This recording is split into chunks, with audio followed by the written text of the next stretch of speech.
रजनी का गोरा रंग, सुंदर सी आंखें, कंधों पर बलखाते बाल, चौड़ी छाती, पतली कमर और नागिन जैसी चाल सभी को लुभाती थी। पुरुष रजनी की खूबसूरती को देखकर कहते, ये लड़की तो किसी रसगुल्ले से कम कोमल और रसदार नहीं है। इसे देखने से ही जन्नत की सैर करने जैसा आनंद मिलता है। रजनी बहुत ही सुंदर लड़की थी। वह पुरुषों के मुंह से ऐसे शब्द सुनकर वो बहुत खुश हो जाती थी और उसे अपनी खूबसूरती होने का आभास होने लगता था। रजनी बुदबुदाए बिना नहीं रह पाती थी। मुझ पर तुम सब मरते हो तो मरो, मैं किसी के हाथ नहीं आने वाली हूँ। रजनी अपने मन के अंदर यही बोलती। मुझे पाने की कोशिश मत करना, मैं सुंदर हूँ पर इतनी पागल नहीं हूँ कि मैं अपनी तारीफ सुनकर तुम्हारे बहाव में चली जाऊँगी। ये सब वह सोच ही रही थी कि तभी उसकी माँ की जोर की आवाज़ आई। रजनी जैसे ही सोकर उठी, सामने उसकी माँ खड़ी होकर मुस्कुरा रही थी। रजनी की माँ तो रजनी से भी ज़्यादा खूबसूरत थी। वह 30 साल के ऊपर की महिला थी पर देखने में 20 के आसपास की लगती थी।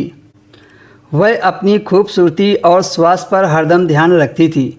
वह अपने मुंह से कुछ कहती तो नहीं थी पर उसके मन के भाव से अक्सर रजनी समझ जाती थी कि वह मेरे अंकल को पसंद करती है। चंदन अंकल कहाँ से आते थे और उनका संबंध कब से था, ये बात रजनी को पता नहीं थी। तभी रजनी की माँ तेज आवाज़ में बोली, तुम आज कॉलेज क्यों नहीं गई? रजनी ने झूठ बोल दिया, माँ आज तो छुट्टी है। आज रजनी की माँ ने पीली कलर की साड़ी पहन रखी थी जिसमें वो बहुत ही सुंदर लग रही थी। रजनी समझ गई थी, लगता है आज चंदन अंकल घर आने वाले हैं। हुआ भी ऐसा ही। रजनी की माँ ने रजनी को अपनी सहेली के घर कुछ काम से भेज दिया। रजनी के घर से जाते ही चंदन अंकल घर पर आ गए। उसकी माँ अंकल को लेकर अपने कमरे में चली गई।